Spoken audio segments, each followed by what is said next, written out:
Hey guys, welcome to the Witch's Voice. I'm your Friday host, Maria is all. And this week's topic is basically anything that we're really good at and teach you guys how to use something that we're good at.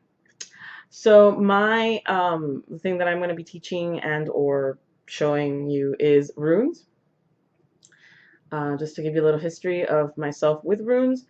When I was very green, I guess you could say, when it comes to witchcraft and all that, I decided that I was going to um, start doing some divination. That's kind of where it all started with me with tarot and all that stuff.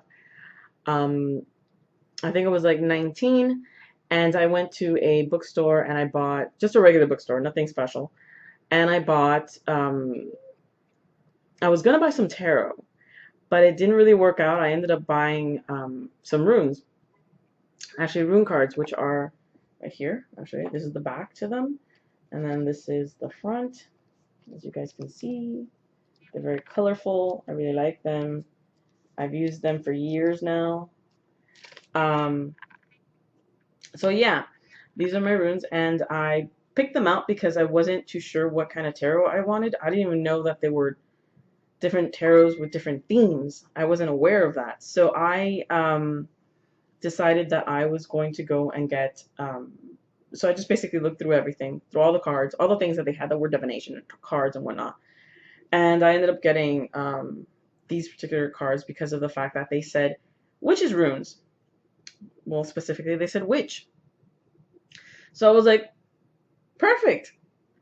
Not knowing that they weren't tarot and that they were runes. Not, well, I knew that they were something called runes, but I didn't know the difference really because I was a really big newbie. I was very new. I was very fresh out of the gate. Um, but lo and behold, I by that point I had already decided that I wanted to worship. Um, actually, no, I didn't. I didn't know that I wanted to worship Freya and Freyr. I hadn't had that connection between them yet. And it just so happens that it was completely separate. The connection was completely separate. I was I connected with Freya and Freyr a couple months later, and I realized like later on I was like, wait a minute, this is like connected to them. Like I think Freya teaches the runes to Odin actually, or no, Odin teaches it to Freya. Freya teaches Odin witchcraft or magic, or her form of magic. Anyways, um, so yeah, let's start off with a lesson on how to use runes. Now, since I do not use the stereotypical runes, which are basically cut stones, tumbled stones with the runes carved on them, or pieces of wood with the rune carved on. I use cards. That's perfectly fine if you don't, or if you do, or whatever. It's really up to you which one floats your boat. But I do know how to use the stones, the versions of the stones. Obviously, there's different versions of using them, just like there's different versions of how to prepare and use tarot. Um, so yeah, I'm going to show you the one that I've always been taught and that I've always seen. So yeah, here we go. Okay, number one that you gotta that not you don't really have to know this, but it's good to know, and that is that runes are actually an alphabet. They are not some symbol just for the sake of being a symbol. It is actually a letter in an alphabet that you could learn if you wanted to, I suppose. I have not. Um, and if you actually go to any ruins of in Norse lands, you will find them in pretty much everywhere. And it's not necessarily, it wasn't like a magical alphabet necessarily. It was just a regular alphabet, just like our alphabet. So if like, if you read that the runes and what they say and whatnot, it'll say something like, oh, I had to go to the groceries and get some bread or something. I don't know, like a grocery list or whatever, just stuff like that. So the runes were actually used in a very common, normal kind of way, and they were also used in a very spiritual, supernatural kind of way. Okay. Um, Traditionally, from what I've been told and from what I know, there's like two main ways that I've been taught and told to use the runes for divination purposes. One of them is you have your runes in a drawstring bag, just like, let me see, I think I have one here.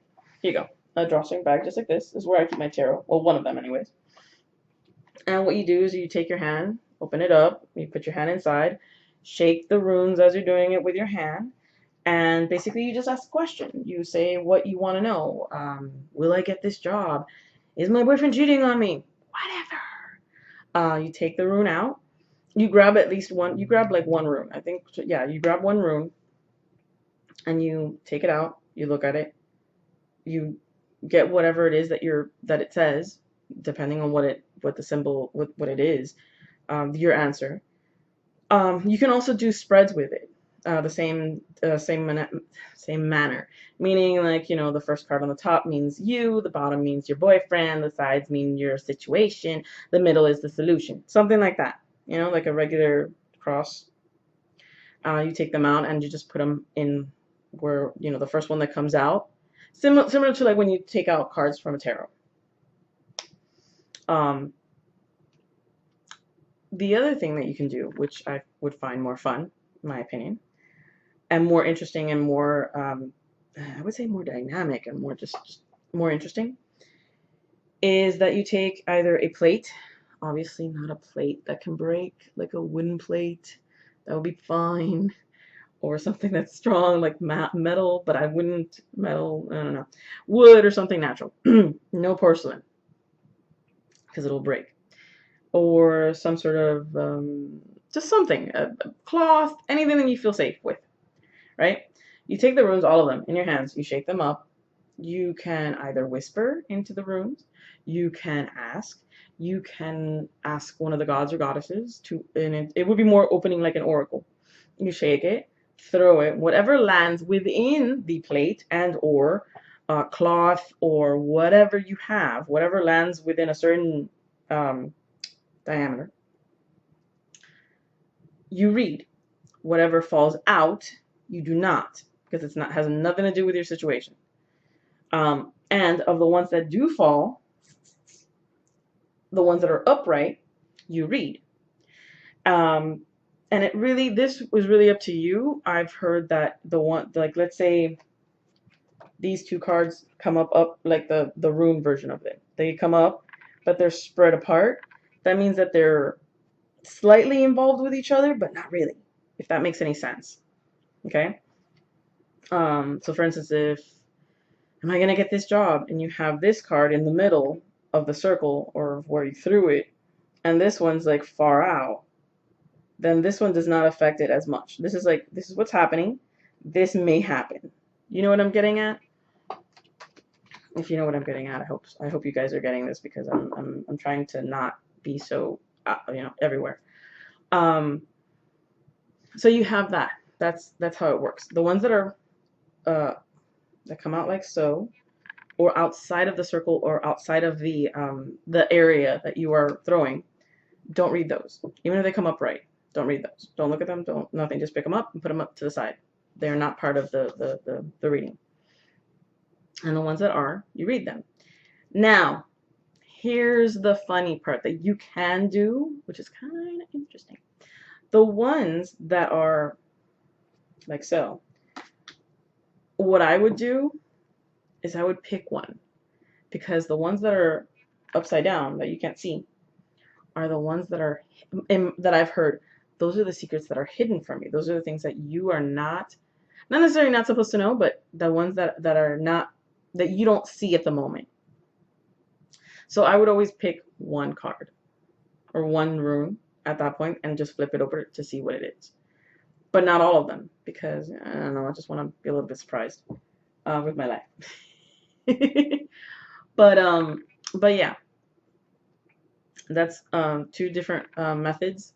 One is very specific, and the other one's very up to you. But the bones to it is that you say what you want to know. You say what you want. You throw the runes. Whatever lands within, you read. Whatever lands out, you do not read. And if they're upside down, meaning you cannot see the rune within the circle or within the area, you can flip them over. because they're things that are hidden from you or things that you do not see, even if it's right in front of you. Okay, that's how I've always been taught and always seen. Um, and yeah, that's pretty much what I've got for you today. Other than that, a good thing to do to your runes is obviously keep them in a drawstring bag or in something that can hold your runes, because you don't want to have, missing runes. You do not have to have semi-precious stones carved runes. I've seen people that actually take when you buy the kit for poker, they've actually taken poker chips and just written it on and just carved it on poker chips. Works the same. Let's see. Yeah, so you can do whatever you want there. There are ways of doing cleansings on runes. You can take out all the stones and or cards or whatever, and just line them up and have the moonlight and the sunlight hit them, which will clean them out. Which is the same thing that you would do for any kind of semi-precious stone if it is from a fresh, bleh, if it is a rune that is carved from a semi-precious stone or some sort of crystal or what have you. That's perfectly fine, just the same as you would any other stone. If it's wood, obviously, make sure that it's treated correctly because it's wood, so it could rot. Especially if you just take wood from outside and you make it yourself. Make sure that you varnish it or something, or put some sort of sealant on it, because if you do cleanse it with water or oils or something, it could actually rot the wood, depending on what kind of wood it is. Let's see. No, that's about it. If you guys have any questions, if I've missed something, please let me know, and maybe I'll do another video on my private channel. I don't know. Other than that, yeah, I'll see you guys around. I hope you enjoyed. Toodles!